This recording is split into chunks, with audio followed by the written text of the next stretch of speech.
Akin ang pagod, pero sa kanya ang palakpak. Sa gitna ng marangyang piging, habang umani ng papuri ang kabit niya, nakatayo ako sa sulok. Puno ng burn marks ang mga kamay. Wala kang kwenta, Sari. Palamunin ka lang. Malamig na sabi ni Adrian bago niya dinurog ang huli kong pag-asa. Dito nagtatapos ang pagiging martir ko.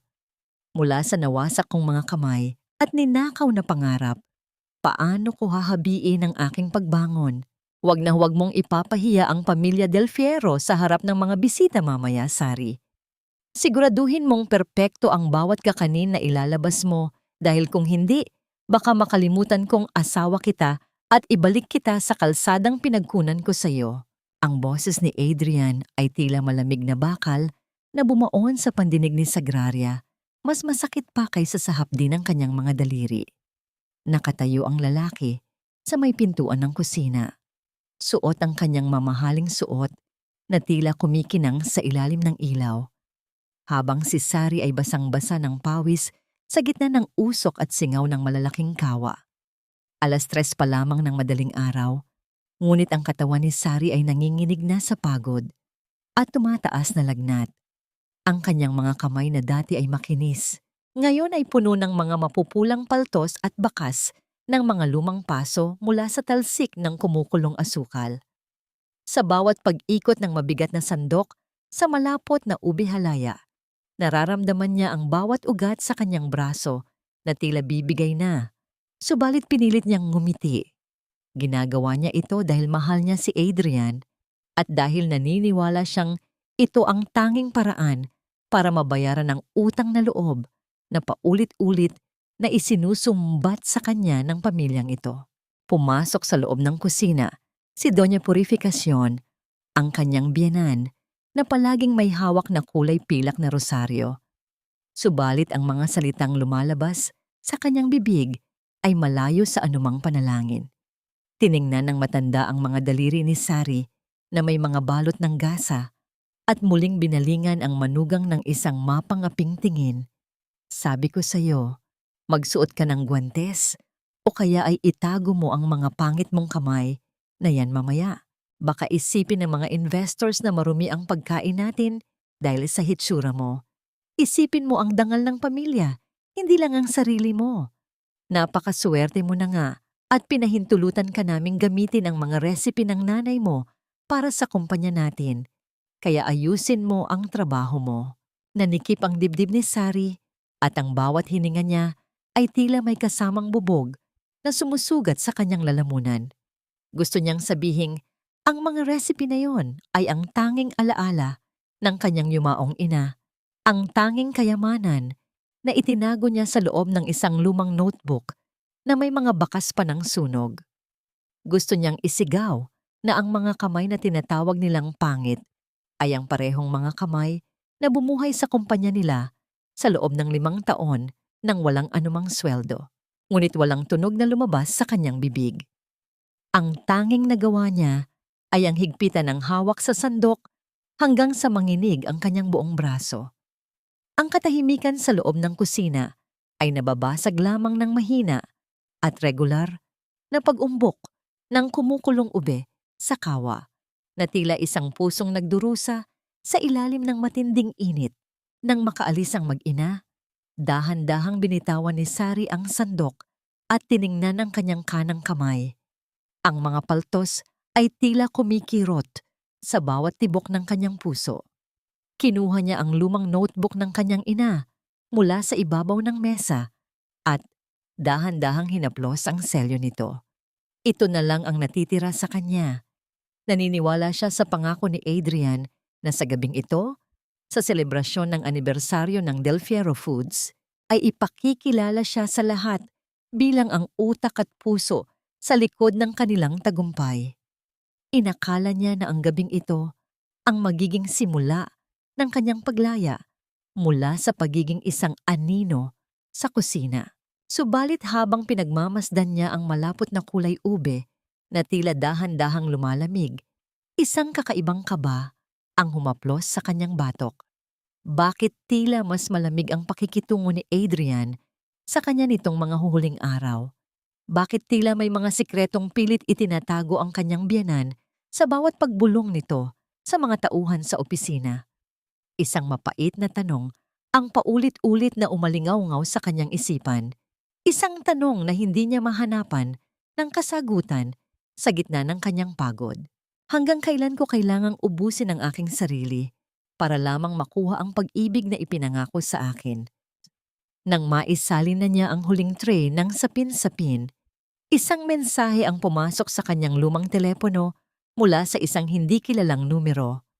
Ang mga salitang nakasulat doon ay tila isang malamig na tubig na ibinuhos sa kanyang nagniningas na lagnat. Huwag kang aakyat sa stage mamaya kung ayaw mong mawala ang lahat ng pinaghirapan mo. Nanginginig ang mga kamay ni Sari habang binabasa ang bawat titik at sa unang pagkakataon, ang notebook na hawak niya ay tila naging napakabigat na para bang may dala itong babala ng isang panganib na hindi niya nakikita. Nakatayo si Sari sa gitna ng kusina, mag-isa at sugatan, habang ang liwanag ng umaga ay dahan-dahang sumisilip sa bintana. Ang kanyang kanang kamay ay tila nawawalan na ng pakiramdam, at ang kaisa-isang katanungan na naiwan sa kanyang puso ay kung ang sakripisyo ba niya ay sapat na upang iligtas ang huling alaala ng kanyang ina, o kung ang gabing ito na inaasahan niyang magiging kanyang tagumpay ay siya palang magiging simula ng kanyang tuluyang pagkawasak. Ang boses ni Adrian na umaalingaw-ngaw mula sa mga speaker sa kabilang panig ng kurtina ay tila isang malakas na sampal na nagpabingi kay Sagraria. Ladies and gentlemen, let us welcome the brilliant mastermind of our newest success, the woman who single-handedly brought our family recipes to the modern world, Celestina Robles. Nakatayo si Sari sa madilim na sulok sa likod ng entablado. Ang kanyang katawan ay tila isang kandilang unti-unting nauubos sa init ng kanyang sariling lagnat. Ang kanyang uniforme sa kusina ay may mga mantsa pa ng gata at ube, isang matalim na kaibahan sa kinang ng mga hiyas at bango ng mamahaling pabango sa loob ng bulwagan. Ang mga palakpakan ng mga panauhin ay tila mga tinik na bumaon sa kanyang puso nang makita niya sa malaking screen ang kanyang asawa na buong pagmamalaking inakbayan si Celestina. Ang babaeng iyon na nakasuot ng kumikinang na gown ay ngumingiti habang tinatanggap ang papuring dapat ay para kay Sari. Ang mga pagod, ang mga puyat, at ang bawat hapdi ng paso sa kanyang mga kamay ay ipinagkanulo ng isang halik na pinagsaluan ni na Adrian at Celestina sa harap ng buong mundo. Mabilis na tumakas si Sari patungo sa malawak na kusina ng hotel. Ang kanyang mga hakbang ay gulo-gulo habang ang luha ay dahan-dahang gumuguhit sa kanyang pisngi. Mahigpit niyang ninuot sa kanyang dibdib ang lumang notebook ng kanyang ina, ang tanging saksi sa lahat ng kanyang pagdurusa. Ngunit hindi pa man siya nakakahinga ng malalim, bumukas ang pinto at pumasok si Adrian, kasunod si Celestina na may bakas pa ng mapanguyam na tagumpay sa kanyang mga mata. Ano bang ginagawa mo rito, Sari? Sabi ko sa'yo, huwag kang magpapakita. Adrian said with a voice so cold, it felt like a shard of ice. You look like a mess. Huwag mong sirain ang moment na ito para sa kumpanya. Adrian, ako ang nagluto ng lahat ng yan. Ibinigay ko sa iyo ang recipe ni nanay dahil sabi mo ay para ito sa ating kinabukasan. Sari's voice was a broken whisper, her body trembling not just from fever, but from a soul-crushing betrayal. Bakit sa kanya mo ibinigay ang lahat? Celestina stepped forward, her heels clicking on the cold floor, her voice dripping with fake pity. Look at yourself, Sari. You are just a simple cook. Ang kailangan ng Del Fierro Foods ay isang image na pwedeng ibenta, hindi isang babaeng laging amoy usok. Give us that notebook. Hindi mo na yan kailangan. Hinding-hindi ko ibibigay ito sa inyo. Itinaas ni Sari ang notebook, ngunit mabilis siyang nilapitan ni Adrian.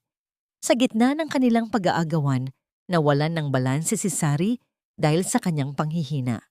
Sa isang marahas na pagtulak ni Adrian upang makuha ang libro, Ang kanang kamay ni Sari ay sumabit sa umiikot na bakal ng industrial dough roller na hindi pa pala namamatay. Ang katahimikan sa kusina ay napuno ng isang matalim at nakakangilong tunog ng pagkakaipit, hindi ng bakal, kundi ng mga pangarap at kakayahan ni Sari. Isang matinding kamanhiran ang unang gumapang mula sa kanyang mga daliri. Kasunod, ang isang uri ng sakit na hindi kayang ilarawan ng anumang salita. Isang sakit na tila binubura ang kanyang buong pagkatao. Ang mga pahina ng notebook ng kanyang ina ay nagliparan sa sahig. Ang ilan ay nabahira ng likidong kulay pula na dahan-dahang kumalat sa puting semento. Bumukas ang pinto at pumasok si Doña Purificacion. Ang kanyang muka ay walang bakas ng gulat, kundi tanging pagkabahala para sa kanilang reputasyon. Tiningnan niya ang manugang na nakasubsob sa sahig. Ang kamay ay tila isang lantang bulaklak na naipit sa malupit na makinarya. Adrian, ayusin mo ito. Tumawag ka ng security. Sabihin mo ay nagkaroon siya ng breakdown at sinakta ng sarili niya dahil sa selos. Ilayo niyo siya rito bago pa may makakita. Habang dahan-dahang nawawala ang malay ni Sari dahil sa tindi ng sakit, ang huling nakita niya ay ang kanyang asawa na pinupulot ang notebook ng kanyang ina at tinalikuran siya ng walang kasing lamig. Ang bawat patak ng ulan sa labas ng bintana ay tila sumasabay sa pagtulo ng kanyang pag-asa. Nagising si Sari sa isang silid na amoy gamot at puti, ang lahat ng nakikita. Sinubukan niyang igalaw ang kanyang kanang braso, ngunit tanging bigat at kamanhiran ang kanyang naramdaman. Nang dahan-dahan niyang itaas ang kanyang paningin, nakita niya ang kanyang kamay na balot ng makapal na gasa, tila isang bangkay na wala ng buhay. Ang katahimikan sa loob ng ospital ay tila isang malupit na paalala ng kanyang bagong katotohanan. Paano pa siya makakahawak ng sandok? Paano pa niya mabubuhay ang alaala ng kanyang ina kung ang tanging bahagi ng kanyang katawan na nagbibigay sa kanya ng halaga ay kinuha na sa kanya? Ang puting kisame ng silid sa ospital ay tila isang malawak at mapanglaw na disyerto na walang hangganan. Sa bawat pagpikit ni Sagraria, ang alaala ng malupit na pag-ikot ng bakal sa kanyang kamay ay muling bumabalik, na nagdudulot ng isang uri ng panginginig na nagmumula sa kaibuturan ng kanyang kaluluwa. Ang amoy ng gamot at malinis na linen ay tila sumasakal sa kanya. Isang paalala na ang mundo sa labas ay nagpatuloy, na habang siya ay naiwang nakaratay, wasak at mag-isa, pumasok ang isang nurse na may bitbit na ilang piraso ng papel. Ang kanyang mga mata ay puno ng pag-aalinlangan at awa. Ma'am Sari, pasensya na po. Pero kailangan po nating ayusin ang inyong hospital bill. Sinubukan po naming tawagan si Sir Adrian, pero sabi ng sekretary niya, wala na raw po silang kinalaman sa inyo. May balita rin po sa labas na kayo raw po ay kusang nanakit sa sarili ninyo dahil sa labis na selos. Ang mga salitang iyon ay tila mga huling pako na ibinaon sa kabaong ng pag-asa ni Sari. Wala siyang naramdamang galit, kundi isang malalim at malamig na kawalan. Ang pamilyang pinag-alayan niya ng kanyang dangal at kakayahan ay itinapon siya na parang isang basahan matapos pakinabangan. Ang bawat luhang dumaloy sa kanyang pisngi ay walang kasamang tunog. Isang piping pagtangis na tila mas masakit kaysa sa anumang sigaw.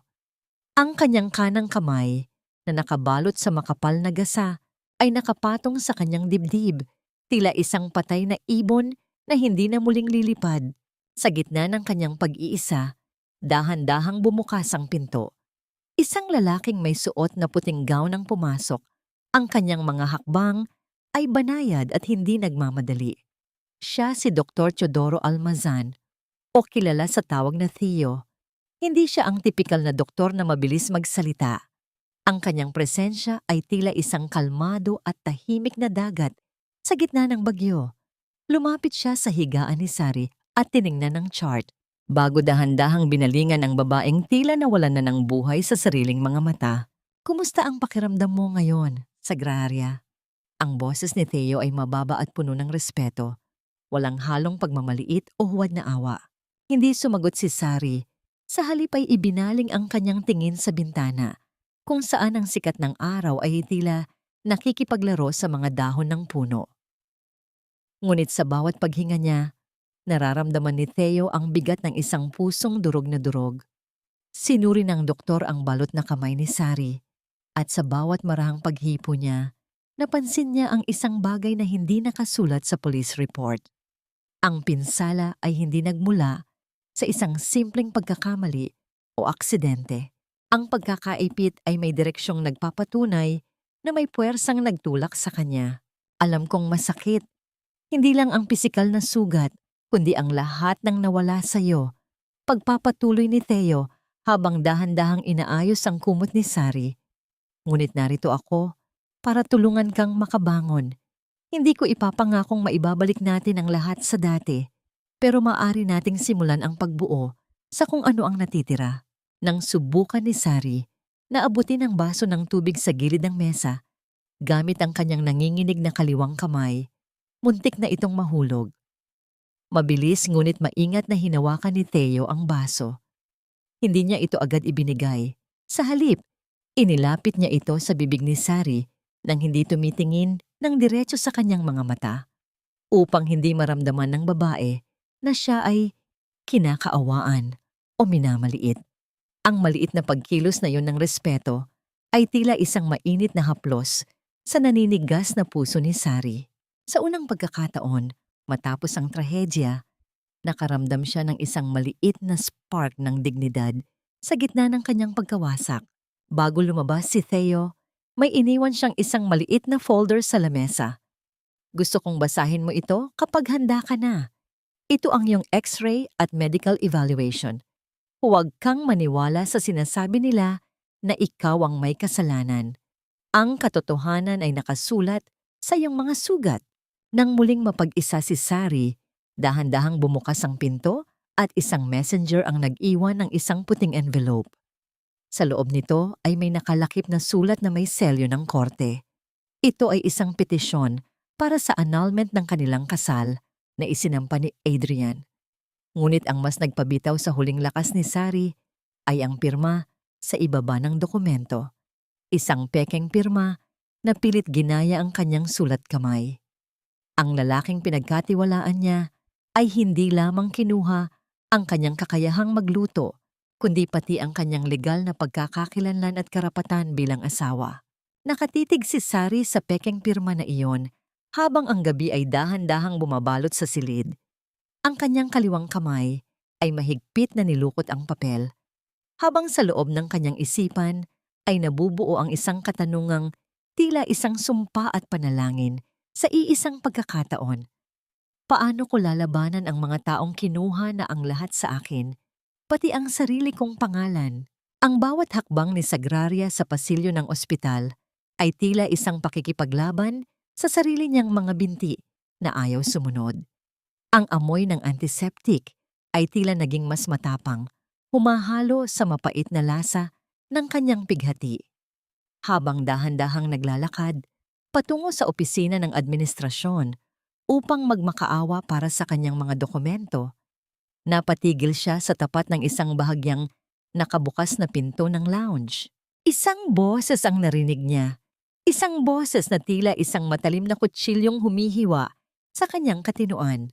Si Celestina yon, kasama ang abogado ng mga Del Fierro na mukhang kampanteng-kampante habang humihigop ng kape. Huwag kang mag-alala, attorney. Doña P handled everything perfectly 20 years ago, sabi ni Celestina na may kasamang mapang-uyam na tawa. Magdalena was too stubborn to sign the rights, kaya kailangang dumaan sa apoy ang lahat. Ang mahalaga, sa amin na ang mga recipe ngayon. Ang tanga lang ni Sari dahil pinagsilbihan pa niya ang pumatay sa nanay niya. Ang hangin sa paligid ni Sari ay tila biglang nawala. Ang bawat salitang binitawan ni Celestina ay tila isang malaking bato na dumudurog sa kanyang dibdib. Ang sunog na pumatay sa kanyang ina, ang trahedyang nag-iwan sa kanya na ulila at hikahos ay hindi pala isang aksidente. Ito ay isang planadong pagpatay para lamang sa mga piraso ng papel at panlasa ng kakanin. Ang kanyang buong buhay sa piling ng mga Del Fiero ay isang malaking kasinungalingan, isang paglilingkod sa mga demonyong kumuha ng buhay ng kanyang ina. Naramdaman ni Sari ang pag-init ng kanyang mga mata, hindi ng luha ng pighati, kundi ng apoy ng matinding poot. Ang kanyang kaliwang kamay ay napakuyom ng mahigpit na para bang nais niyang durugin ng hangin. Susugod na sana siya sa loob upang sakali ng babaeng walang kaluluwa. Ngunit bago pa siya makahakbang, isang malakas at mainit na kamay ang humawak sa kanyang balikat. Huwag, Sari, hindi ito ang tamang panahon. Ang boses ni Dr. Theo ay mahinahon, ngunit may awtoridad na hindi matatanggihan. Bitiwan mo ako, Dok! Pinatay nila ang nanay ko. Halos isigaw ni Sari. Ang kanyang buong katawan ay nanginginig sa galit. All these years, I served them.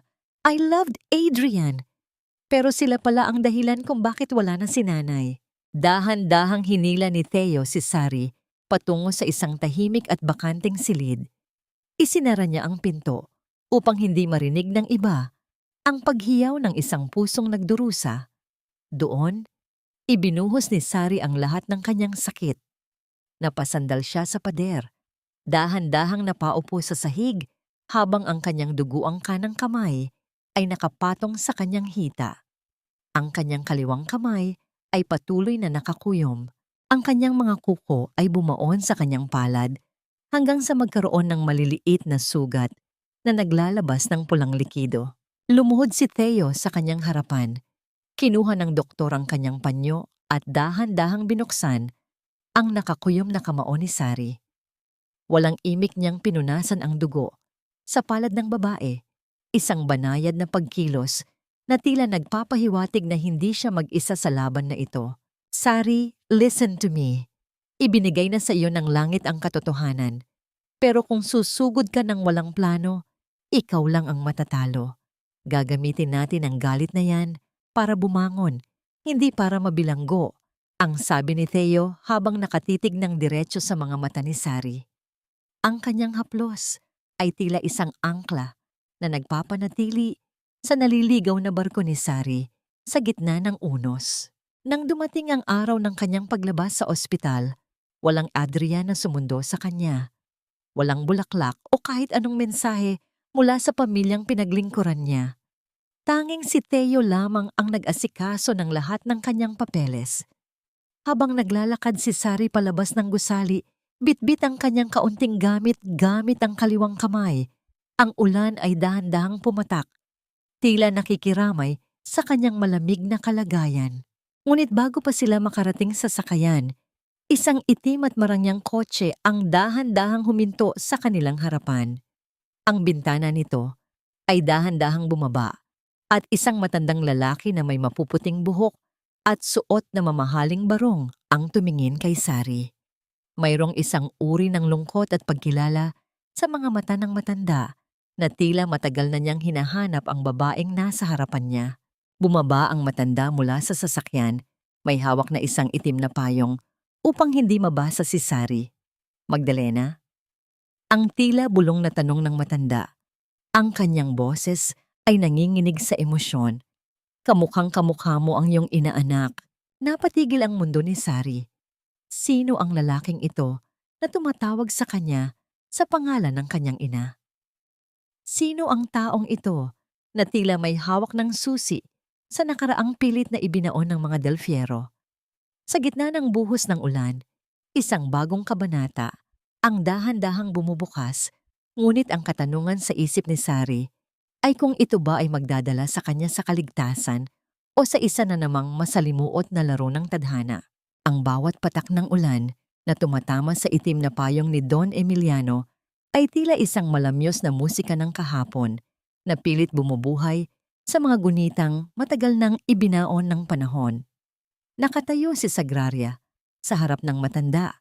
Basang-basa ang laylayan ng kanyang suot, habang ang kanyang kaliwang kamay ay mahigpit na nakakapit sa strap ng kanyang luma at kupas na bag. Ang kanyang kanang braso, na balot pa rin ng makapal na benda, ay tila isang mabigat na pasanin na nagpapaalala sa kanya ng lahat ng kanyang nawala. Ako si Emiliano Archega. Ang boses ng matanda ay nanginginig sa labis na emosyon habang nakatitig sa mukha ni Sari. Ang iyong ina, na si Magdalena, ay ang kaisa-isang hiyas ng pamilya Arcega. Matagal kitang hinanap, anak. Akala ko ay tuluyan na kayong naglaho sa gabing tupukin ng apoy ang inyong tahanan. Hindi mo alam kung gaano kalaki ang mundong dapat ay nasa iyong mga kamay. Ikaw ang tunay na tagapagmana ng Arcega Heritage Foods. Ang mga salitang iyon ay tila isang malakas na agos ng tubig na tumangay sa lahat ng pag-aalinlangan ni Sari. Ang pamilyang Del Fierro na palaging nagpaparamdam sa kanya na siya ay isang palamunin at walang silbi, ay sila palang nagnakaw ng kanyang tunay na pagkakakilanlan. Ngunit sa halip na yakapin ang yaman na inaalok ng matanda, isang kakaibang katahimikan ang namayani sa puso ni Sari. I can buy Del Fierro Foods tomorrow, Sari. I can crush them like ants for what they did to you and Magdalena. Ang pagpapatuloy ni Don Emiliano habang ang kanyang mga mata ay naglalabas ng matinding galit. Sabihin mo lang at gagawin ko silang pulubi sa harap ng buong bansa. Huminga ng malalim si Sari. Ang kanyang paningin ay nanatiling nakapako sa kanyang duguang benda. Don Emiliano, salamat po. Pero kung gagamitin ko ang pera ninyo para manalo, hindi ko mababawi ang dangal ko. Kinuha nila ang kakayahan ng mga kamay ko, pero hindi nila nakuha ang talento ko. Ayokong durugin sila gamit ang yaman. Gusto ko silang talunin gamit ang lasa ng pagkaing kinuha nila sa akin. Ang hiling ko lang po ay isang maliit at lumang kusina at sapat na puhunan para sa mga sangkap. Ako ang gagawa ng sarili kong daan. Ang desisyong yun ni Sari ay tila isang sinag ng araw na tumagos sa madilim na ulap. Sa tulong ni Dr. Theo, nagsimula ang isang mahaba at masakit na proseso ng rehabilitasyon. Sa loob ng isang maliit at lumang kusina na may amoy ng kahoy at sariwang niyog, hinarap ni Sari ang kanyang pinakamalaking kalaban, ang kanyang sariling katawan. Dahan-dahan, Theo, ang bulong ni Sari habang nararamdaman ang bawat ugat sa kanyang kaliwang braso na tila bibigay na. Hawak ni Theo ang kanyang siko. Ang init ng balat ng doktor ay tila nagbibigay ng lakas sa kanyang nanginginig na kalamnan. Ang talim ng kutsilyo na dahan-dahang humahalik sa balat ng sibuyas ay hindi na kasing bilis ng dati. At ang bawat hiwa ay nangangailangan ng labis na konsentrasyon at pawis. You're doing great, Sari. Ang boses ni Theo ay tila isang malambot na unan na sumasalo sa bawat pagod ni Sari. Hindi kailangang magmadali. Ang sining ay wala sa bilis, kundi sa pagmamahal na ibinibigay mo sa bawat sangkap. Isang hapon, habang ang huling sinag ng araw ay pumapasok sa bintana, sinubukan ni Sari na bumuo ng isang perpektong bilog ng puto gamit lamang ang kanyang kaliwang kamay. Ang bawat paggalaw ay tila isang panalangin. Nang dahan-dahan niyang mailabas ang maliliit na cake mula sa steamer, ang amoy ng bagong luto na bigas at gata ay namayani sa hangin. Isang perpektong puto ang nabuo, maputi, malambot, at puno ng buhay. Ang mga luhang matagal nang pinipigil ni Sari ay dahan-dahang dumaloy, hindi dahil sa sakit, kundi dahil sa isang uri ng ligaya na ngayon lang niya muling naramdaman. Napangiti siya habang nakatingin kay Theo, na tahimik na nakasandal sa may pintuan, may bakas ng paghanga at pag-ibig sa kanyang mga mata. Ngunit sa kabila ng maliit na tagumpay na ito, ang dilim ay hindi pa rin tuluyang lumalayo. Sa marangyang opisina ng Del Fierro Foods, galit na hinampas ni Adrian ang kanyang mesa nang makita ang ulat ng kanyang mga tauhan. Ang bawat piraso ng papel ay nagpapatunay na hindi namatay sa gutom ang kanyang asawa. At mas lalong hindi ito nabaliw. Nahanap niyo na ba kung nasaan ang babaeng iyan? Ang boses ni Adrian ay tila isang panganib na gumagapang sa katahimikan. Hindi ko hahayaang makapagsalita ang babaeng iyan. Siguraduhin ninyong sa susunod na pagkakataon, Hindi lang ang mga kamay niya ang mawawala ng silbi. Hanapin ninyo siya at tapusin ang lahat bago pa siya makagawa ng kahit isang hakbang.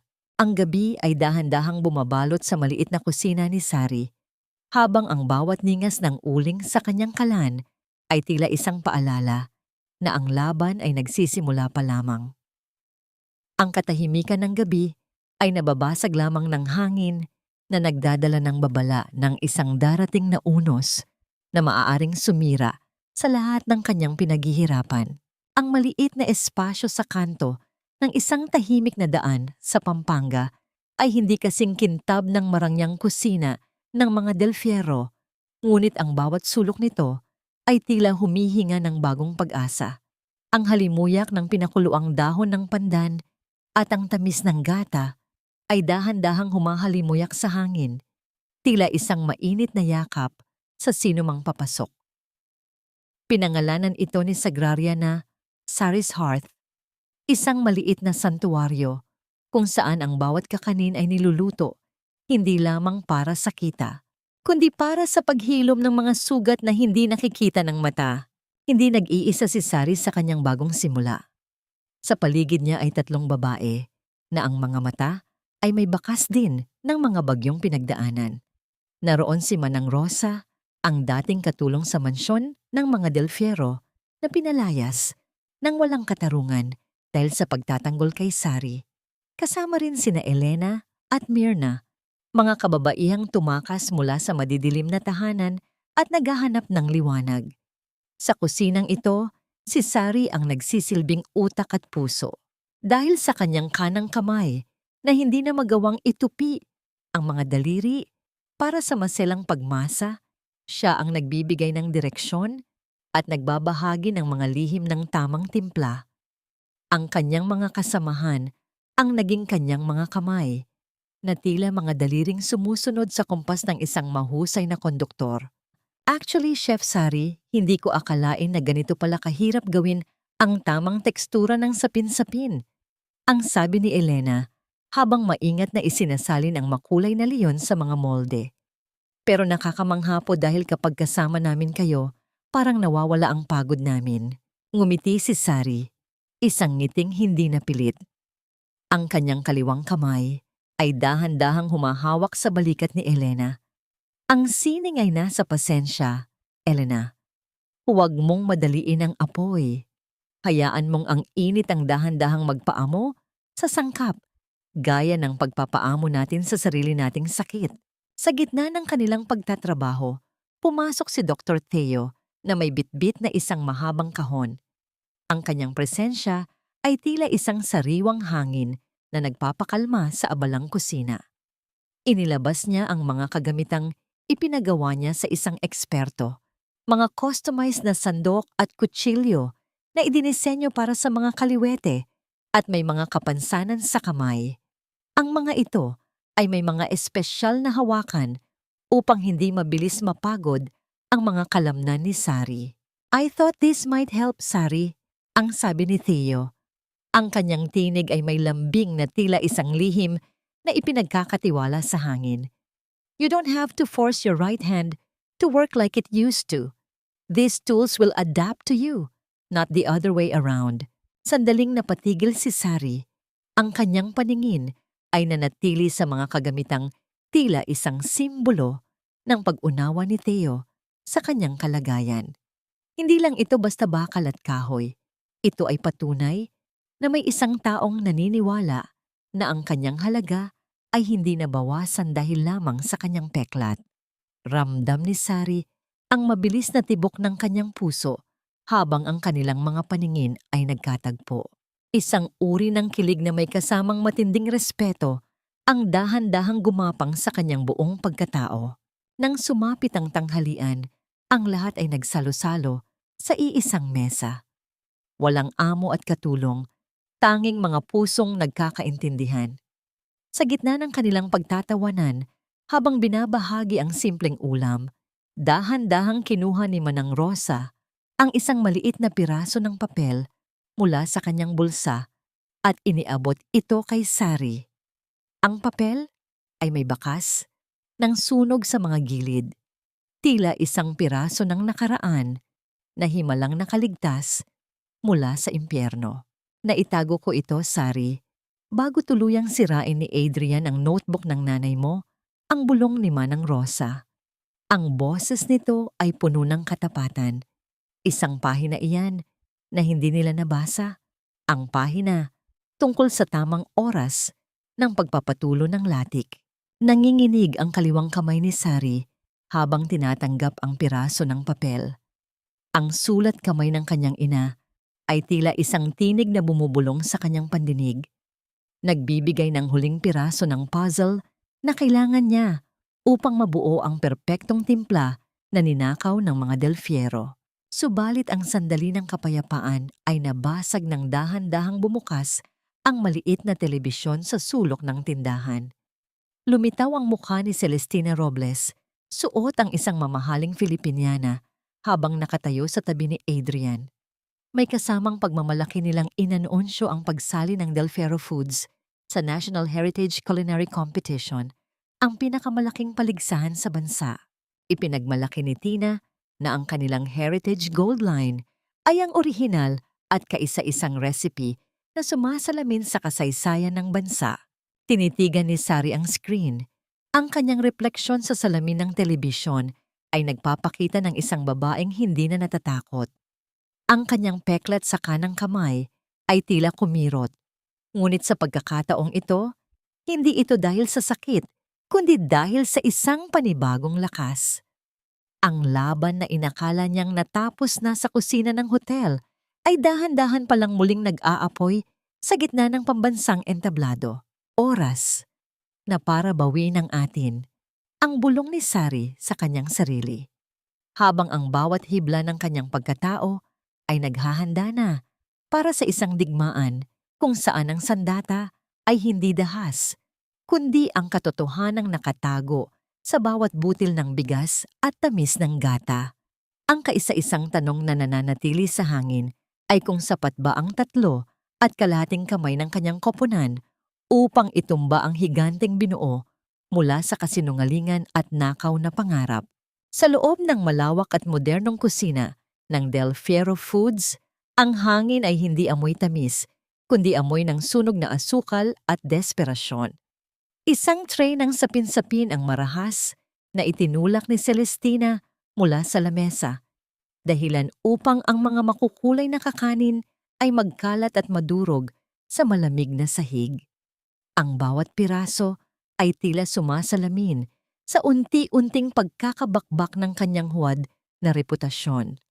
Isang matalim na boses ang bumasag sa katahimikan, hindi mula sa anumang bagay, kundi mula sa galit na namumuo sa dibdib ni Adrian habang nakatayo sa may pintuan.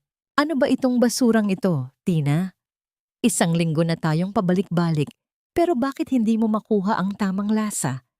Sabi mo ay kabisado mo ang bawat galaw ni Sari.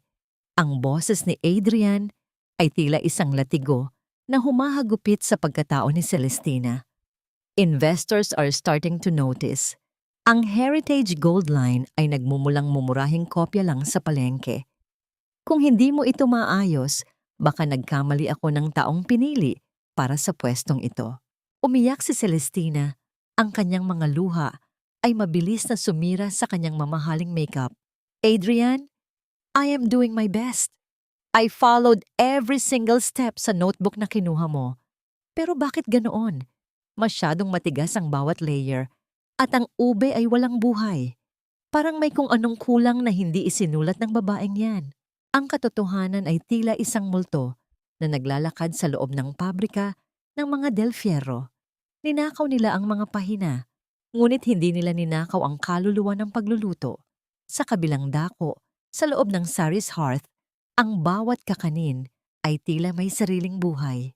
Si Sagraria ay nakatayo sa harap ng malaking kawa.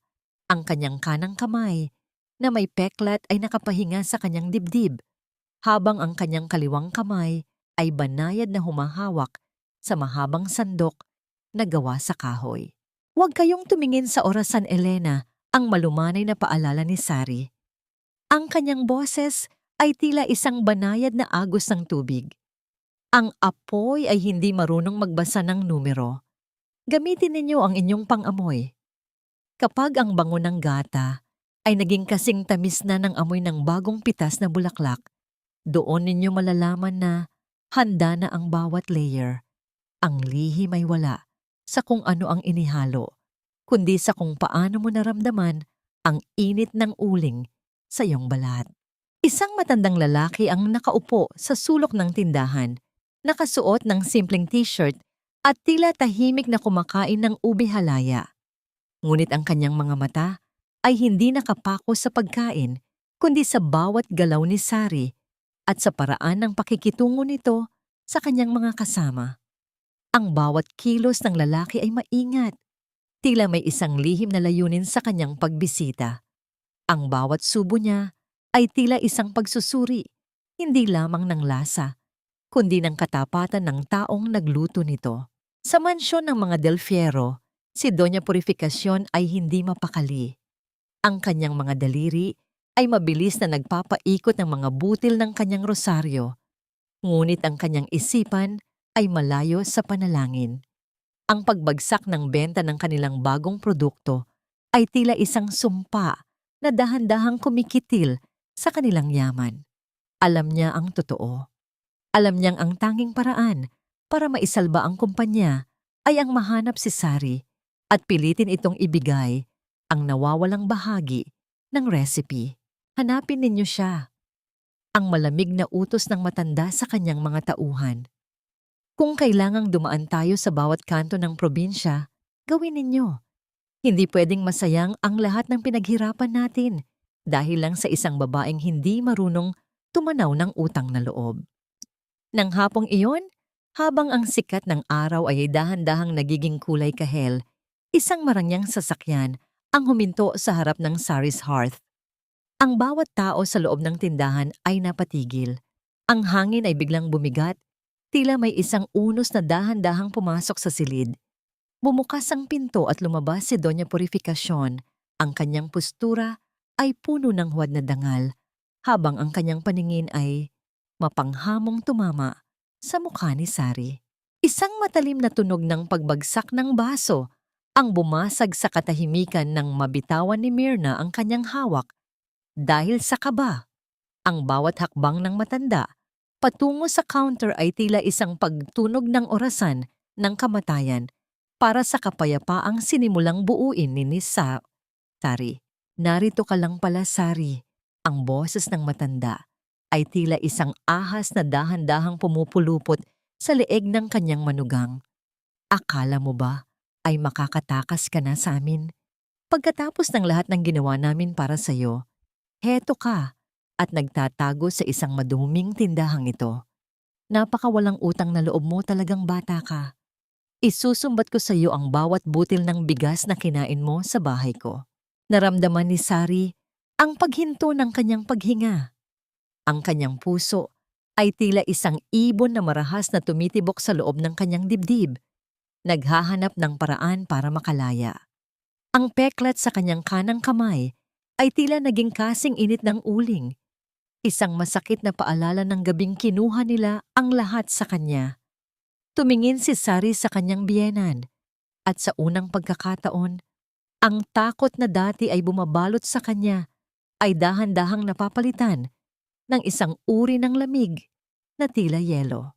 Ngunit sa likod ni Doña Purificacion, nakita niya si Adrian na pababa rin ng sasakyan. May hawak na isang itim na envelope na tila may dalang panibagong hatol. Ang bawat salita ni Doña Purificacion ay tila mga lason na dahan-dahang gumagapang sa loob ng Sari's Hearth, dinudumihan ng amoy ng sariwang gata at pandan na pinaghirapang buuin ni Sagraria. Nakatayo ang matanda sa gitna ng tindahan. Ang kanyang mga mata ay puno ng pagkamuhi habang tinitingnan ang mga simpleng kagamitan sa paligid. Ang kanyang presensya ay tila isang madilim na anino na pilit nilalamon ang liwanag na sinisimulang itayo ni Sari. Ang mga customer na naroon ay natahimik. Ang ilan ay nagbubulungan habang pinapanood ang tensyong namumuo sa pagitan ng marangyang biyenan at ng sugatang manugang. Mahiya ka naman, Sari. Ang boses ni Doña Purificacion ay matalim at puno ng pangungutya. Bawat titik ay tila isang punyal na itinusok sa dangal ni Sari. Nakalimutan mo na ba kung saan ka nanggaling? Utang na loob mo sa pamilya Del Fiero ang bawat butil ng kanin na kinain mo sa loob ng 5 taon. Kami ang nagligtas sa iyo mula sa kahirapan. Pero heto ka ngayon, nagnanakaw ng recipe namin at nagtatago sa butas na ito. Napakawalang hiyang nilalang. Naramdaman ni Sari ang panginginig ng kanyang mga tuhod, hindi dahil sa takot, kundi dahil sa matinding pagod ng kanyang kaluluwa sa paulit-ulit na pagpapaalala ng utang na loob na kailanman ay hindi niya magagawang bayaran sa paningin ng mga ito. Ang kanyang kanang kamay na balot ng peklat ay tila kumikirot sa ilalim ng kanyang damit, isang piping saksi sa kalupitan ng pamilyang ito. Tumingin siya kay Adrian na nakatayo sa likod ng kanyang ina. Ang asawang dati ay itinuturing niyang mundo, ngunit ngayon ay tila isang estrangherong puno ng kasinungalingan. Hindi ako nagnanakaw, Mama. Ang boses ni Sari ay mahinahon, ngunit may isang uri ng tatag na ngayon lang niya naramdaman. Ang bawat salita niya ay dahan-dahang lumabas, tila isang malinis na agos ng tubig na pilit hinuhugasan ang dumi ng mga paratang. Ang mga recipe na niluluto ko rito ay nagmula sa pawis at alaala ng aking ina. Kung mayroon mang utang na loob na dapat pag-usapan, marahil ay kayo ang dapat lumingon sa nakaraan. Mabilis na kinuha ni Sari ang isang makapal na ledger mula sa ilalim ng counter at marahas itong inilapag sa ibabaw ng lamesa. Ang tunog ng pagtama ng papel sa kahoy ay tila isang hudyat ng pagputol sa mga tanikalang matagal nang gumagapos sa kanya. Narito ang lahat, Mama. Isinulat ko rito ang bawat oras na nagtrabaho ako sa Del Fiero Foods nang walang sweldo. Isinulat ko ang bawat tray ng kakanin na ipinagbili ninyo gamit ang pagod ko. Kung susumahin ang lahat ng serbisyong ibinigay ko, matagal ko nang nabayaran ang bawat butil ng kanin na isinusumbat ninyo. Malaya na ako sa inyo. Sa pagkakataong yun, ang katahimikan sa loob ng tindahan ay tila naging kasing bigat ng tingga. Hindi makapaniwala si Doña Purificacion na ang dating manugang na laging nakayuko ay may kakayahan na palang tumingin ng diretso sa kanyang mga mata. Nagtagis ang mga bagang ni Adrian, ang kanyang muka ay namumula sa galit at kahihiyan sa harap ng mga taong nakikinig. Lalaban ka na talaga, Sari.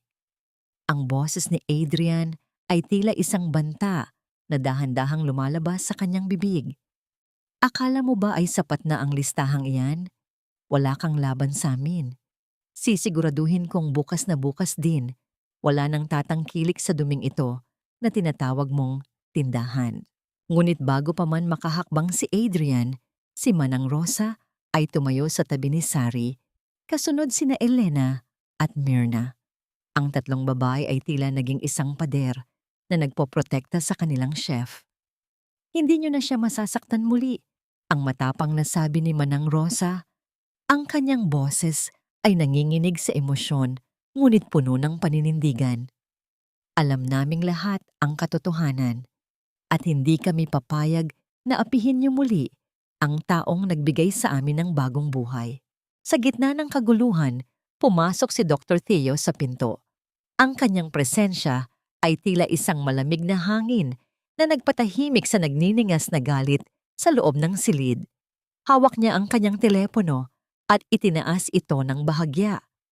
Everything you said, the threats and the insults, all of it is recorded, ang sabi ni Theo. Ang kanyang boses ay kalmado, ngunit may dalang panganib para sa mga Del Fiero. Kung hindi kayo aalis ngayon, hindi lang ang reputasyon ninyo ang mawawala, kundi ang kalayaan ninyo.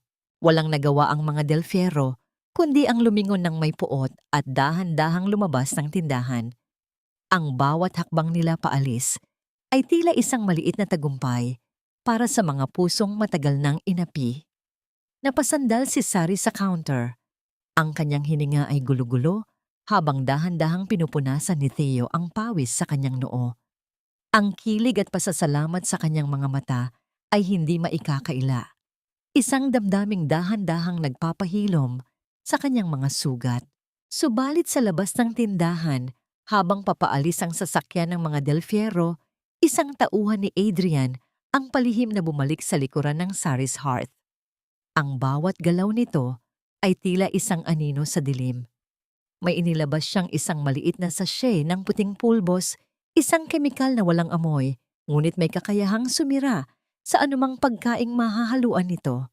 Dahan-dahang ibinuhos ng lalaki ang pulbos sa loob ng sako ng arena na nakabukas sa may bintana, bago mabilis na naglaho sa kadiliman.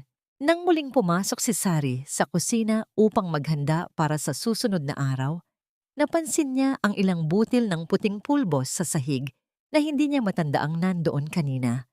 Tiningnan niya ang sako ng arena. Ang kanyang puso ay biglang kinabahan ng walang dahilan. Ang bawat hibla ng kanyang pagkatao ay tila sumisigaw ng isang babala na hindi niya maunawaan. Ang katahimikan ng kusina ay tila naging mapanganib at ang kaisa-isang tanong na naiwan sa kanyang isip ay kung hanggang kailan mananatiling ligtas ang kanyang bagong binuong pangarap bago ito tuluyang malason ng puot ng nakaraan. Ang malamig na hangin ng madaling araw ay tila may dalang babala habang dahan-dahang binubuksan ni Sagraria ang pinto ng kanyang kusina. Ang bawat hakbang niya sa sahig ay may kasamang bigat, isang kakaibang kaba na hindi niya maipaliwanag. Nang lapitan niya ang sako ng arena upang simulan ang paghahanda para sa malaking kompetisyon, isang matapang at hindi pamilyar na amoy ang sumalubong sa kanyang pangamoy. Hindi ito ang amoy ng sariwang butil. Ito ay amoy ng chemical, isang mapanghi at nakakahilong singaw na tila sumusakal sa kanyang lalamunan. Nanginginig ang kanyang kaliwang kamay habang kinukuha ang isang dakok ng puting pulbos. Mayroon itong maliliit na kristal na kumikinang sa ilalim ng ilaw ng bombilya. Mga kristal na hindi dapat naroon. Sa sandaling iyon, ang mundo ni Sari ay tila dahan-dahang gumuho. Ang bawat sako ng asukal, ang bawat banga ng gata, at ang lahat ng sangkap na pinaghirapan nilang ihanda ay nadumihan na ng puot ng mga Del Fierro. Napasandal siya sa pader. Ang kanyang hininga ay naging gulo-gulo habang ang alaala ng gabing nadurog ang kanyang kamay ay muling bumalik ng may higit na lupit. Tiningnan ni Sari ang kanyang kanang kamay na may mga peklat, ang bahagi ng kanyang katawan na tila naging simbolo ng kanyang pagkatalo. Naramdaman niya ang matinding panghihina, ang pakiramdam na kahit anong gawin niyang pagbangon, palaging may paa na nakahandang yumapak sa kanyang ulo upang ibalik siya sa putikan. Ang kanyang mga luha ay dahan-dahang pumatak sa nadumihang arena. Bawat patak ay tila isang piping pagsuko sa malupit na tadhana. Ngunit sa gitna ng kanyang panlulumo, isang pamilyar na presensya ang dahan-dahang lumapit sa kanya. Hindi kailangan ni Sari na lumingon upang malaman kung sino ito. Ang init na nagmumula sa lalaking nakatayo sa kanyang likuran ay sapat na upang pakalmahin ang nagwawala niyang puso. Marahan, ipinatong ni Dr. Theo ang kanyang mga kamay sa balikat ni Sari bago siya dahan-dahang niyakap mula sa likuran.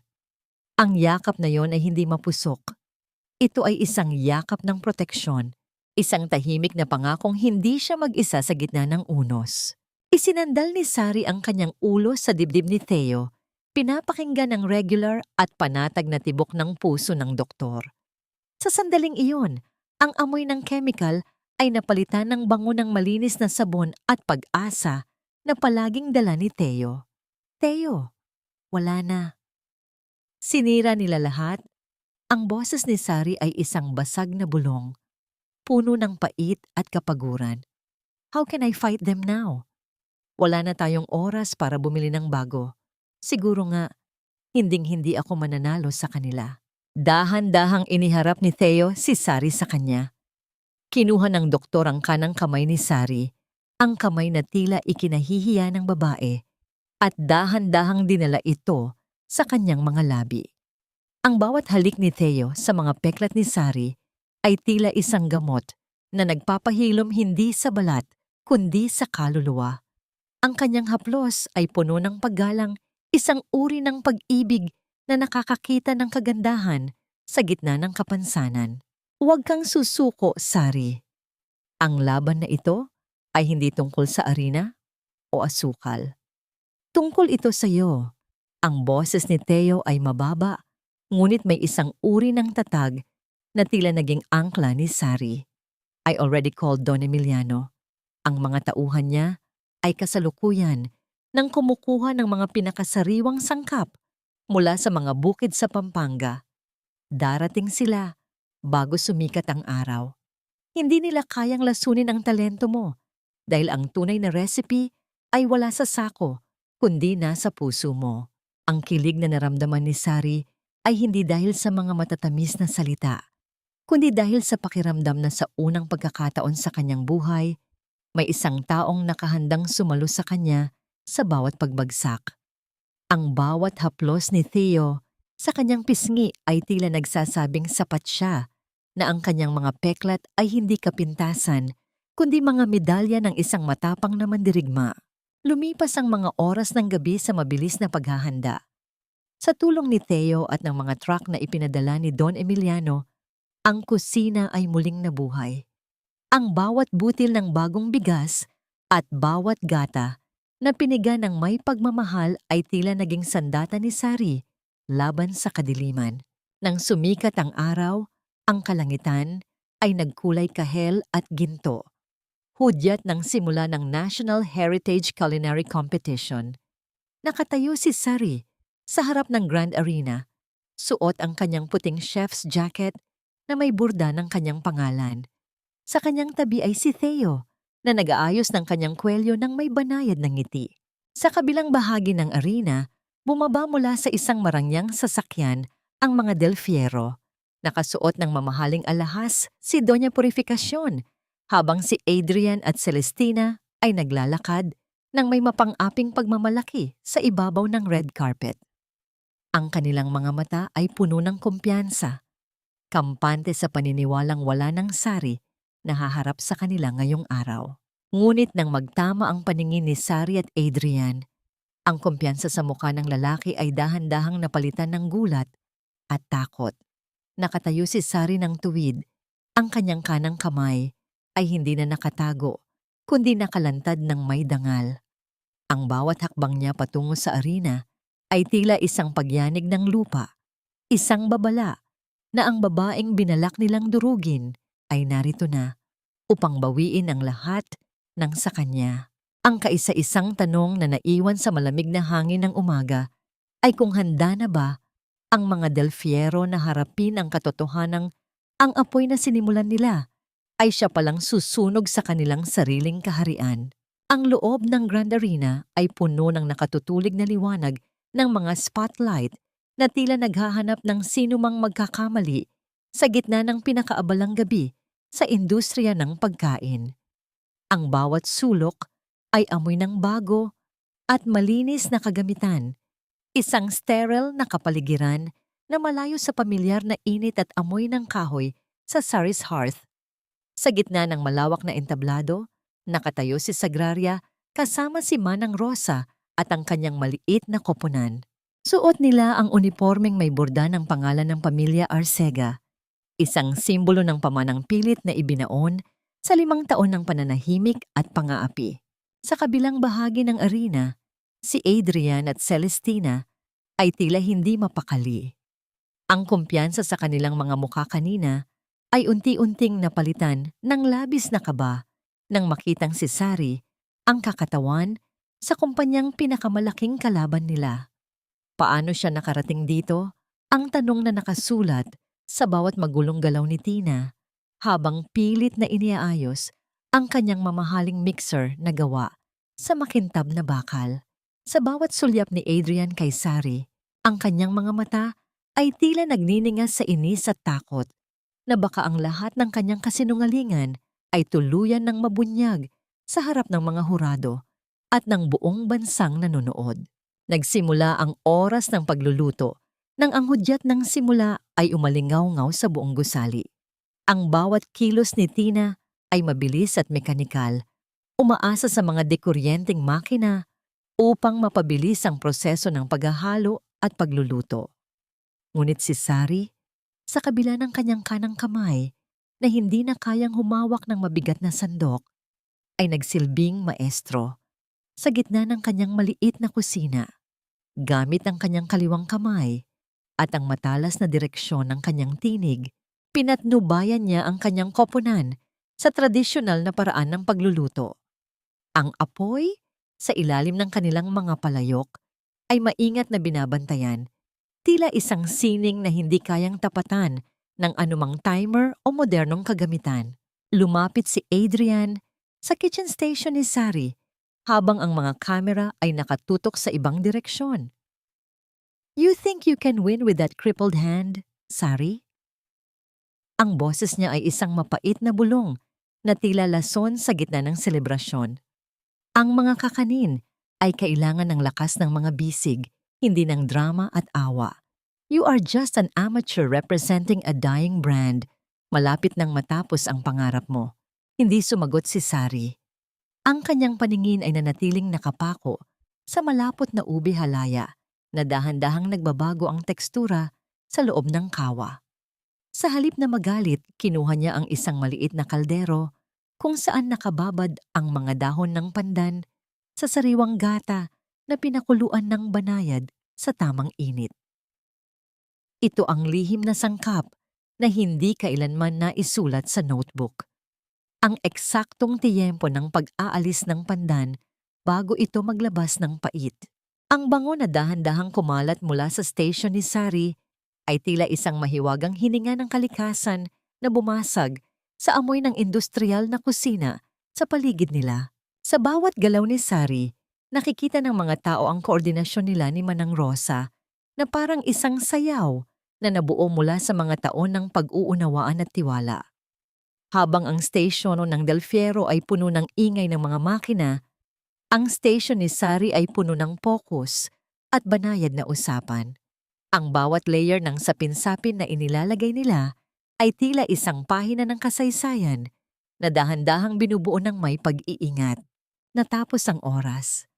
Ang mga hurado, na binubuo ng mga eksperto sa culinary arts ng Pilipinas, ay nagsimulang lumakad patungo sa bawat table.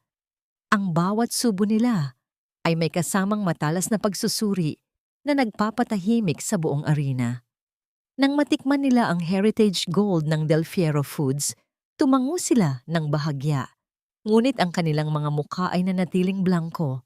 Mukhang perpekto ang hitsura nito, ngunit ang bawat kagat ay tila kulang sa lalim at tunay na pagkatao. Pagdating sa mesa ni Sagraria, ang bawat mata sa loob ng arena ay nakatutok sa punong hurado. Isang matandang babaeng kilala sa pagiging sobrang pihikan at tapat sa kanyang mga kritiko. Kinuha niya ang isang kutsara ng sapin-sapin ni Sari. Ang bawat kulay at bawat layer ay tila isang bahaghari ng sakripisyo. Nang dahan-dahan niyang isubo ang kakanin, napatigil ang matanda. Ang kanyang mga mata ay unti-unting nanubig at ang kanyang kutsara ay dahan-dahang ibinaba sa lamesa habang ang katahimikan ay bumalot sa buong arena. Tila tumigil ang pag-ikot ng mundo sa sandaling iyon. Tinitigan niya si Sari nang matagal nang walang sinasabing anuman. At ang kaisa-isang katanungang naiwan sa isip ng lahat ay kung ang luhang yun ba ay hudyat ng tagumpay o ng huling hatol na wawasak sa huling pag-asa ng mga Arcega. Ang bawat hininga sa loob ng Grand Arena ay tila naging kasing bigat ng tingga habang ang lahat ay nakatuon sa punong hurado na dahan-dahang pinupunasan ang luhang dumaloy sa kanyang pisngi. Ang katahimikan ay tila isang malawak na karagatan bago ang pagdating ng isang dambuhalang alon. Sa gitna ng entablado, nakatayo si Sagraria ng tuwid. Ang kanyang kanang kamay na may peklat ay nakapatong sa kanyang dibdib habang ang kanyang puso ay tumibok. Nang may isang uri ng kapayapaang hindi niya naramdaman sa loob ng maraming taon, dahan-dahang tumayo ang matandang hurado at humawak sa mikropono. Ang kanyang boses ay nanginginig ngunit may awtoridad na nagpatahimik sa bawat bulungan. Ang kakaning ito ay hindi lamang pagkain. Ito ay isang kwento ng pagsisikap, ng pag-ibig, at ng pagbangon mula sa abo. Ang lasa nito ay nagdala sa akin pabalik sa kusina ng aking lola, kung saan ang bawat sangkap ay binibigyan ng galang. Sa kabilang dako, ang gawa ng Del Fierro Foods ay perpekto sa hitsura, ngunit tila isang huwad na sining. Ito ay puno ng asukal ngunit walang kaluluwa. Ang bawat kagat ay nagpapaalala sa akin ng isang malamig na makinarya, hindi ng isang mainit na tahanan. Ang mga salitang iyon ay tila isang hatol ng kamatayan para sa dangal ng mga Del Fierro. Ang bawat kamera ay nakatutok sa namumutlang mukha ni Adrian at sa nanginginig na mga kamay ni Celestina. Ang hiyaw ng mga tao na nagbubunyi para sa kumpanyang Arcega ay tila isang malakas na hangin na tumatangay sa lahat ng kanilang kasinungalingan. Hindi maari ito. Ang sigaw ni Celestina ay bumasag sa kaayusan ng programa habang marahas siyang humahakbang patungo sa gitna ng entablado. Dinuro niya si Sari. Ang kanyang mga mata ay nanlilisik sa galit at desperasyon. Magnanakaw ka, Sari. Inakusahan mo kami, pero ikaw ang tunay na magnanakaw. Pinanood kita sa kusina namin. Ninakaw mo ang aming Heritage Gold recipe at dinala mo sa mga Arcega para lang makaganti ka sa amin. Attorney, kailangan nating pigilin ang kompetisyong ito. Ang kakaning tinikman ninyo ay pag-aari ng Del Fierro Foods. Ang bawat tao sa arena ay napatigil. Ang tensyon ay tila isang kuryenteng gumagapang sa hangin. Lumapit si Adrian sa tabi ni Celestina. Ang kanyang mukha ay puno ng huwad na pag-aalala para sa kumpanya. Ipinakita mo na naman ang tunay mong kulay, Sari. Hindi sapat na iniwan mo kami. Kailangan mo pa kaming pagnakawan para lang mapatunayan ang sarili mo. Ang boses ni Adrian ay tila isang laso na napilit dinitira ang reputasyon ni Sari sa harap ng media. Dahan-dahang kinuha ni Sari ang mikropono. Ang kanyang boses ay nanatiling kalmado at banayad. Ngunit may isang uri ng talim na tila humihiwa sa bawat salitang binitawan ng kanyang asawa. Tumingin siya ng diretso sa mga mata ni Adrian at sa unang pagkakataon, ang takot na dating bumabalot sa kanya ay tuluyan ng naglaho. Hindi ako pwedeng magnakaw ng isang bagay na pag-aari ko simula pa nang ako ay isilang. Ang Heritage Gold na ipinagmamalaki ninyo ay walang iba kundi ang mga pahinang ninakaw ninyo mula sa notebook ng aking ina, si Magdalena Arcega Villamor. Kinuha ninyo ang mga salita, ngunit hindi ninyo nakuha ang puso ng pagluluto. Pinanood ninyo ang aking paghihirap, kinuha ninyo ang kakayahan na ng aking mga kamay, at ngayon ay tinatawag ninyo akong magnanakaw. Lalong nagkagulo ang mga tao. Ang bawat flash ng kamera ay tila isang kidlat na nagpapakita ng katotohanan. Si Don Emiliano ay dahan-dahang lumapit sa tabi ni Sari. Ang kanyang presensya ay tila isang malaking pader na nagpoprotekta sa kanyang tagapagmana. Ang kanyang mga mata ay nanatiling nakapako sa mga Del Fierro.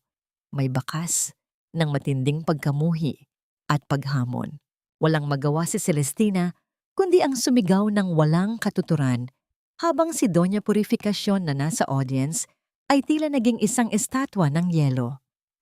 Alam ng matanda na ang bawat salitang lumalabas sa bibig ni Sari ay isang katotohanang hindi na nila mababaon muli. Inutos ng punong hurado sa security na pakalmahin ang sitwasyon, ngunit bago pa man makakilos ang sinuman, ang malaking LED screen sa likod ng entablado ay biglang nagbago ang imahe. Ang video ng kompetisyon ay napalitan ng isang madilim at magulong kuha mula sa isang security camera. Ang bawat tao sa arena ay natahimik.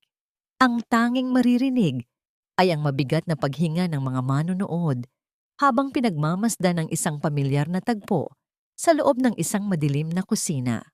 Ang video ay nagpapakita ng isang lalaki at isang babae na marahas na pilit kinukuha ang isang notebook mula sa isang sugatang babae. Nakita ng buong mundo ang eksaktong sandali kung paano itinulak ng lalaki ang babae patungo sa isang umiikot na makina.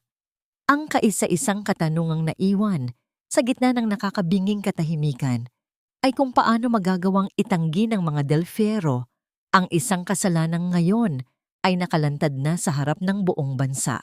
Ang katahimikan sa loob ng Grand Arena ay tila isang telon na biglang nahati sa gitna, nagbibigay daan sa isang katotohanang mas masakit pa sa anumang sugat. Sa dambuhalang LED screen sa likuran ni Sagraria, ang malabong imahe ng isang nakaraan ay nagsimulang maglaro. Tila isang bangungot na pilit kumakawala mula sa madilim na baul ng mga sikreto. Ang bawat tao sa bulwagan ay napako ang paningin sa itim at puting video kung saan kitang-kita ang malupit na mukha ni Adrian habang marahas na kinukuha ang notebook mula sa isang nanghihinang babae. Ang bawat galaw sa screen ay tila isang matalim na kutsilyong humihiwa sa katahimikan, lalo na nang makita ng lahat ang eksaktong sandali kung paano itinulak ni Adrian ang kamay ni Sari patungo sa umiikot na bakal ng makinarya. Isang sabay-sabay na buntong hininga ng pagkagulat at pait ang dumaan sa buong arena. Tila isang malakas na ihip ng hangin na nagpapatay sa huling ningas ng dangal ng mga Del Fierro. Ang bawat flash ng kamera ay tila mga kidlat na tumatama sa namumutlang mukha ni Adrian. Ang lalaking dati ay tinitingala bilang isang matagumpay na negosyante ay ngayon ay tila isang maliit na hayop na nasukul sa gitna ng liwanag. That is a lie! Isang malaking kasinungalingan ang bidyong iyan. Ang sigaw ni Adrian ay bumasag sa nakakangilong katahimikan. Ang kanyang boses ay nanginginig sa desperasyon habang pilit na itinuturo ang screen. Gawa-gawa lang yan ng mga Arcega para sirain kami. Sari, sabihin mo sa kanila. Sabihin mo sa kanilang hindi totoo yan. Ngunit nanatiling tahimik si Sari. Ang kanyang paningin ay nanatiling nakapako sa screen, pinapanood ang sarili niyang pagdurusa na tila isang banyagang kwento.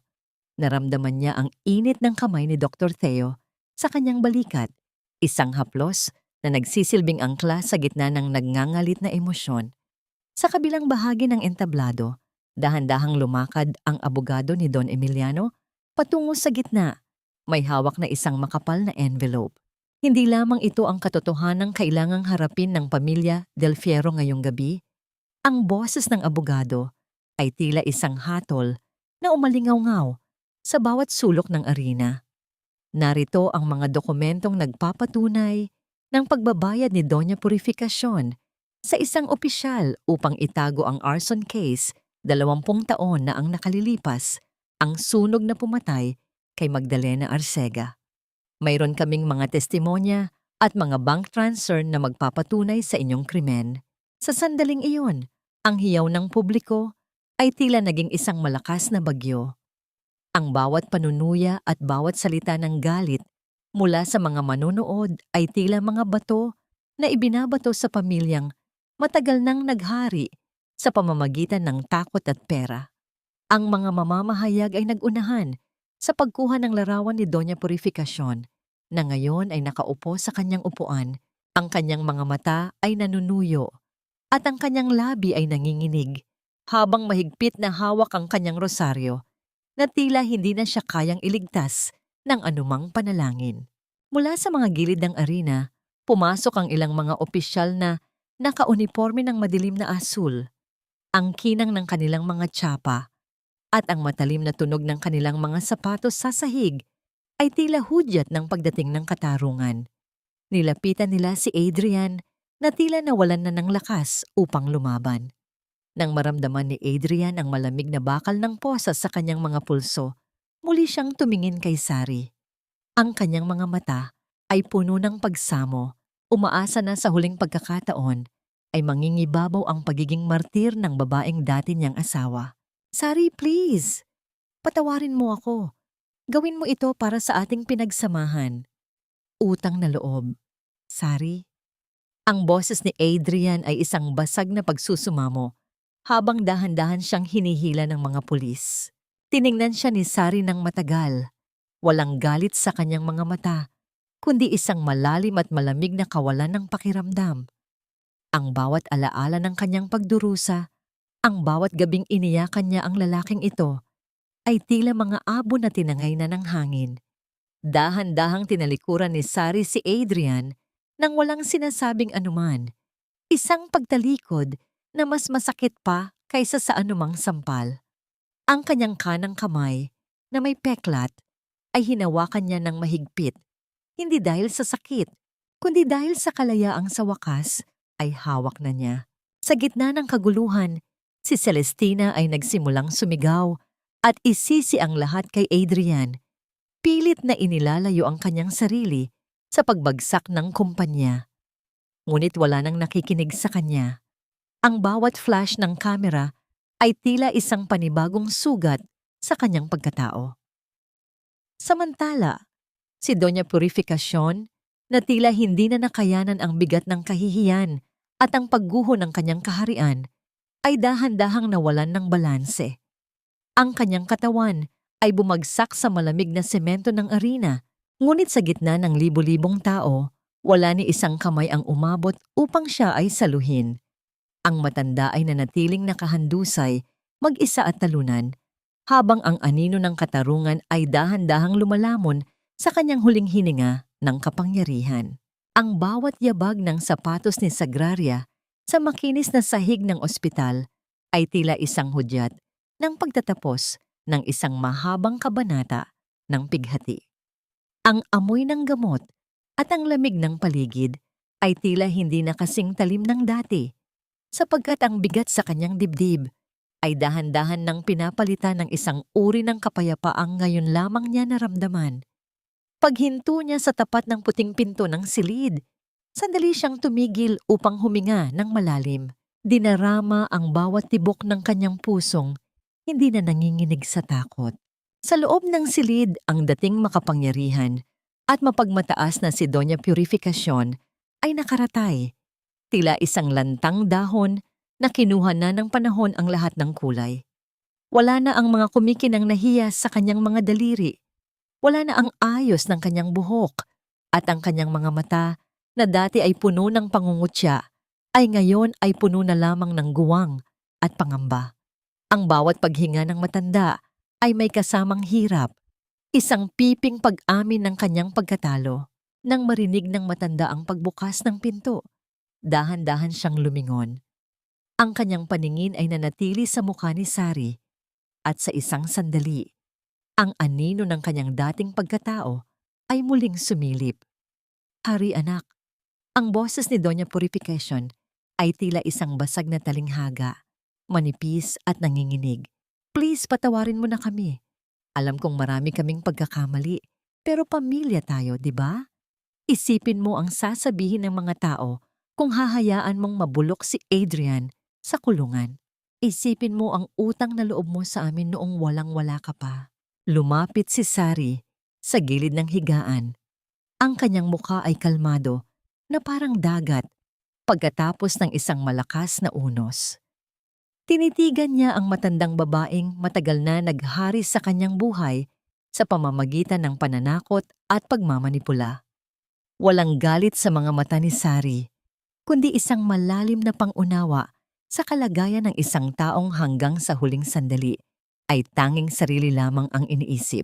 "Pinapatawad ko na kayo, Mama." Ang boses ni Sari ay banayad, ngunit may tatag na hindi na kayang buwagin. "Pero huwag ninyong isipin na ginagawa ko ito dahil kailangan ko kayong protektahan o dahil may utang na loob pa ako sa inyo.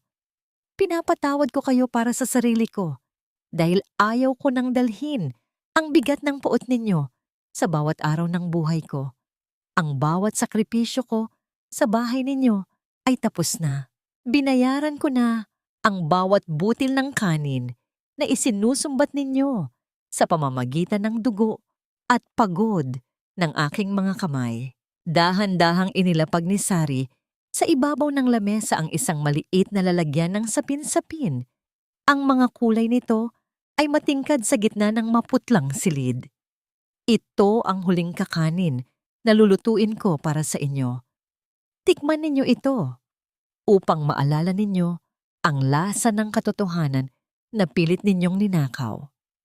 Babayaran ninyo sa batas ang lahat ng kasalanan ninyo dahil ang katarungan ay hindi kailanman mabibili ng awa o ng huwad na panalangin. Habang naglalakad si Sari palabas ng silid, nararamdaman niya ang bawat hibla ng kanyang pagkatao na tila dahan-dahang lumalaya mula sa mga tanikalang bakal. Ang bawat hakbang niya ay tila isang pagalpas mula sa isang madilim na bilangguan. Sa pagbukas niya ng pinto ng ospital, ang sikat ng araw ay dahan-dahang humalik sa kanyang mukha, mainit at puno ng pangako. Sa labas, nakasandal si Dr. Theo sa kanyang sasakyan. Ang kanyang mga mata ay puno ng paghihintay at pag-aalaga. Nang makita niya si Sari, isang banayad na ngiti ang sumilay sa kanyang mga labi. Isang ngiting tila nagsasabing ang lahat ay magiging maayos na sa wakas. Lumapit si Sari sa kanya at sa gitna ng katahimikan ng paligid, ang kaisa-isang katanungang naiwan sa kanyang puso ay kung handa na ba siyang harapin ang bukas ng walang anino ng nakaraan at kung ang lalaking nasa harapan niya ang magiging kasama niya sa pagbuo ng isang bagong kwentong hindi na kailanman mababahiran ng luha ng pighati. Ang sikat ng araw ay dahan-dahang gumagapang sa sahig ng Sari's heart. Tila binabasbasan ng bawat sulok ng tindahang naging saksi sa kanyang muling pagkabuhay. Ang halimuyak ng sariwang gata at ang tamis ng ube ay tila isang awit ng tagumpay na hindi na kailangan ng anumang salita upang maipaliwanag. Sa loob ng maliit na kusinang ito, kung saan nagsimula ang lahat ng kanyang muling pagbangon, nakatayo si Sagraria sa harap ng isang lamesang puno ng mga dokumentong may tatak ng pamilya Arcega. Dahan-dahang inilapag ni Don Emiliano ang kanyang gintong panulat sa ibabaw ng mga papel. Ang bawat pagpirma ni Sari, gamit ang kanyang kaliwang kamay, ay isang formal na pagtanggap sa kanyang tungkulin bilang bagong pinuno ng Arcega Heritage Foods.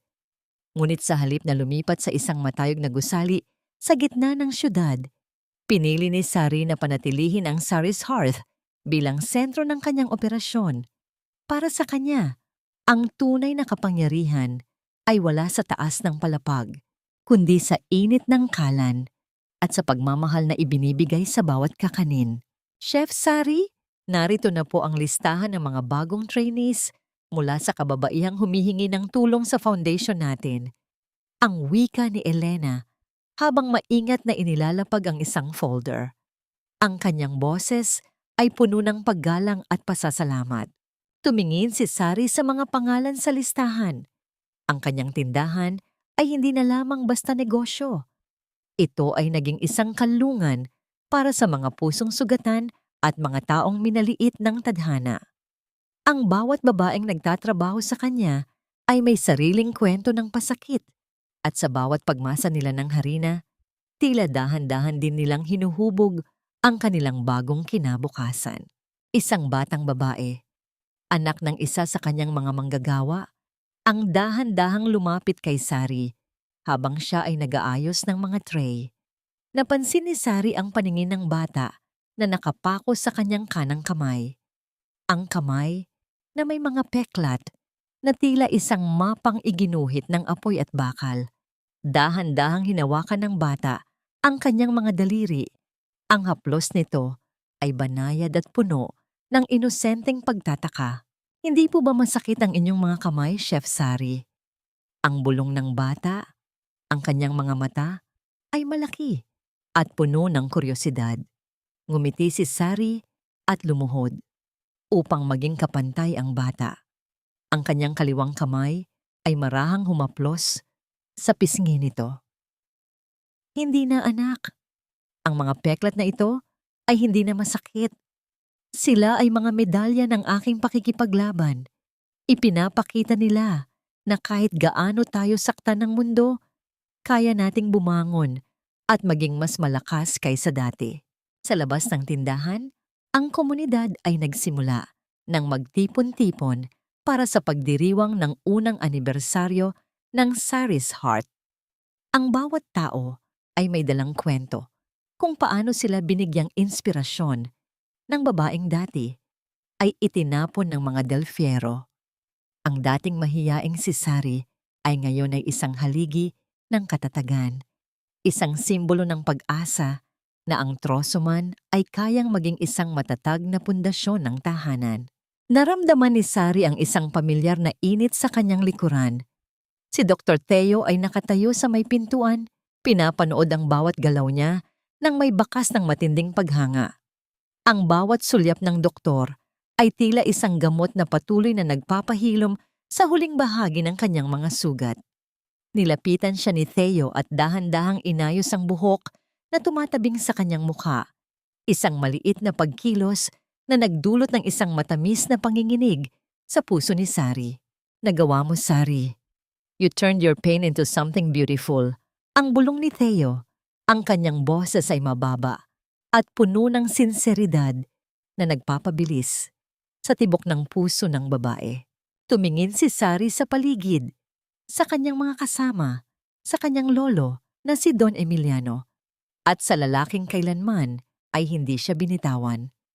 Ang kanyang kanang kamay ay naramdaman niya ang isang uri ng kiliti, tila may sariling buhay na sumasabay sa kagalakan ng kanyang kapaligiran. Ang bawat tawa sa loob ng tindahan at ang halimuyak ng bagong lutong kakanin ay tila isang panalangin na natupad. Ngunit sa gitna ng kanyang kaligayahan, isang maliit na katanungan ang dahan-dahang bumuo sa kanyang isipan habang nakatitig sa mga bituin na nagsisimulang magpakita sa langit. Ngayong nahanap na niya ang kanyang tinig at ang kanyang halaga, handa na ba siyang buksan ang kanyang puso para sa isang pag-ibig na hindi lamang nagpapagaling, kundi nagnanais na manatili habang buhay? Ang gabi ay dahan-dahang lumalalim at ang kaisa-isang katanungang ito ang tila naging isang matamis na palaisipan na nais niyang tuklasin sa bawat darating na bukang liwayway.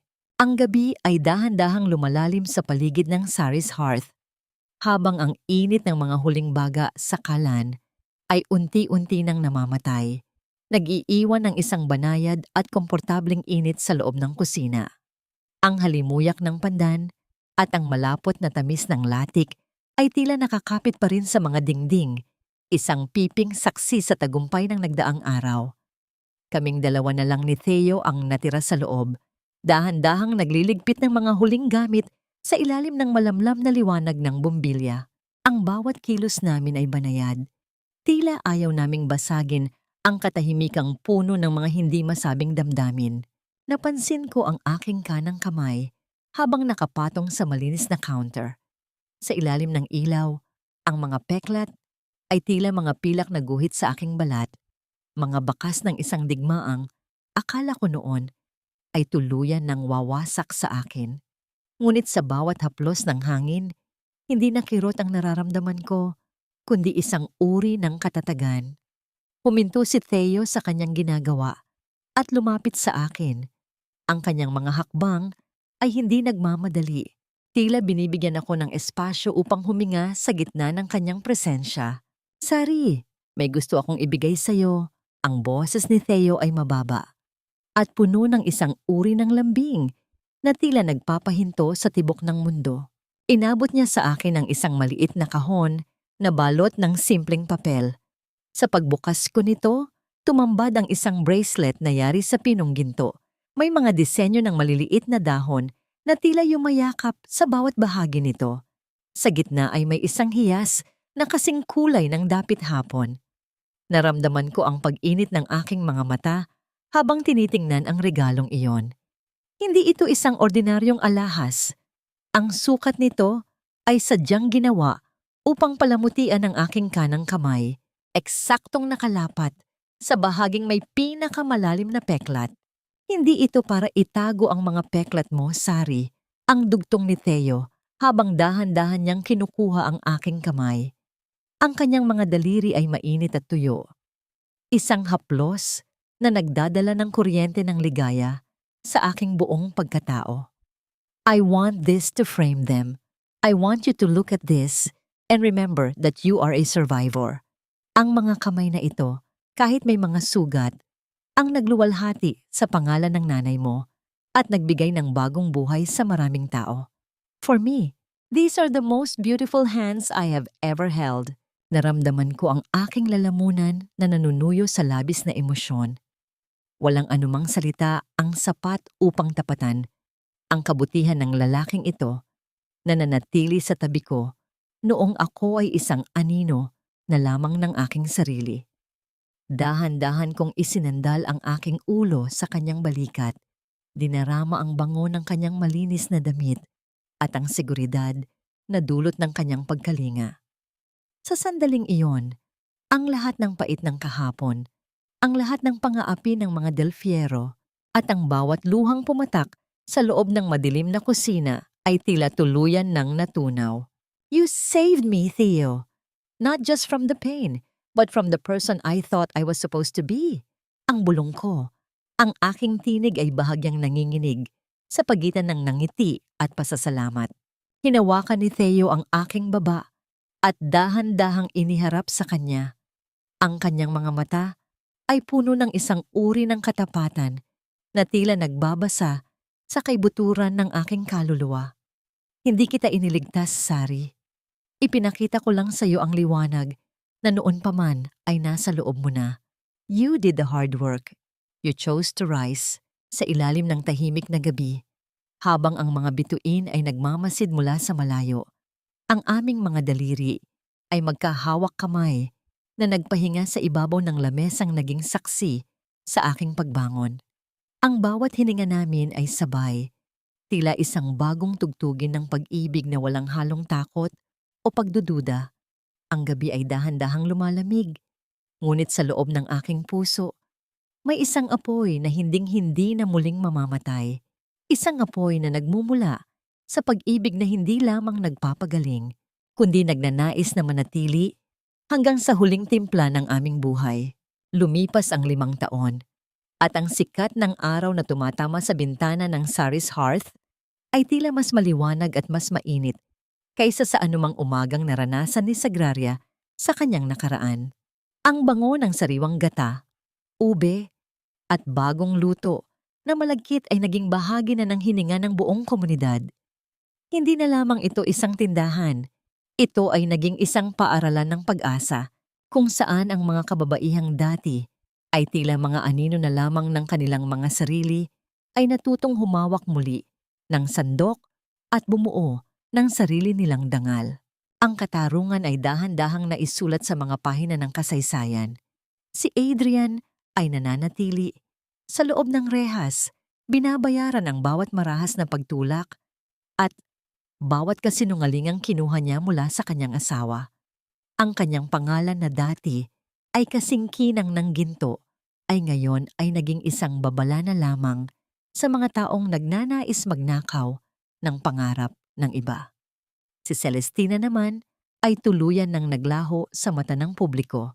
Isang banyagang walang bansang matuluyan matapos mabunyag ang kanyang mga pandaraya. At si Doña Purificacion, ang matandang babae ay nananatiling nakaratay sa isang nursing home, napapaligiran ng mga puting pader at katahimikan. Wala nang lumalapit sa kanya upang humingi ng payo at wala nang nakikinig sa kanyang mga sumbat tungkol sa utang na loob. Ang kanyang kaharian ay tuluyan ng naging abo at ang tanging natira sa kanya ay ang mapait na lasa ng kanyang sariling kalupitan. Napatawad na ba ni Sari ang lahat? Sa tuwing tinitingnan niya ang kanyang kanang kamay, ang bawat peklat ay tila isang piping saksi sa kanyang mga pinagdaanan. Hindi niya kinalimutan ang sakit dahil ang sakit ang naging guro niya upang maging matatag. Ngunit pinatawad na niya ang kanyang sarili sa pagiging martir noon. Pinatawad na niya ang nakaraan dahil hindi na ito ang nagdidikta ng kanyang kasalukuyan. Ang bawat haplos ni Dr. Theo sa kanyang mga daliri, lalo na ang gintong bracelet na hindi niya kailanman inalis, ay sapat na upang malunod ang anumang pait na natitira sa kanyang puso. Nakahanap ba siya ng kapayapaan? Sa loob ng kanilang tahanan ni Theo, ang katahimikan ay hindi na nakakatakot. Ito ay katahimikang puno ng seguridad at pag-ibig.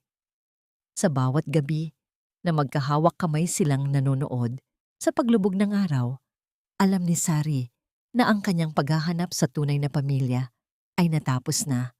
Ang pamilya ay hindi palaging sa dugo, kundi sa mga taong nakahandang manatili sa tabi mo kahit ang iyong mga kamay ay hindi na kayang humawak ng mahigpit. Ang aral na iniwan ng kwento ni Sari ay simple ngunit napakalalim. Ang halaga ng isang tao ay hindi nasusukat sa kung paano siya trinato ng ibang tao, kundi sa kung paano niya piniling buuin muli ang kanyang sarili pagkatapos siyang durugin. Ang utang na loob ay hindi isang tanikalang dapat gumapos sa ating kaligayahan at ang ating mga peklat ay hindi mga kapintasan, kundi mga patunay na tayo ay nabuhay, lumaban at nagwagi. Nakatayo si Sari sa harap ng frame kung saan nakalagay ang original at restored na recipe book ng kanyang ina, si Magdalena. Dahan-dahan niyang hinaplos ang salamin nito. Hindi na siya ang batang babaeng nagtatago sa kusina. Siya na si Sagraria Arcega Almazan, ang babaeng dumaan sa apoy upang maging isang hiyas na hinding-hindi na muling mababasag. Sa huling sulyap niya sa kanyang tindahan, bago isara ang pinto, isang matamis na ngiti ang sumilay sa kanyang mga labi. Isang ngiting kasing tamis ng pinakamasarap na kakanin at kasing tatag ng lupang kanyang tinatayuan.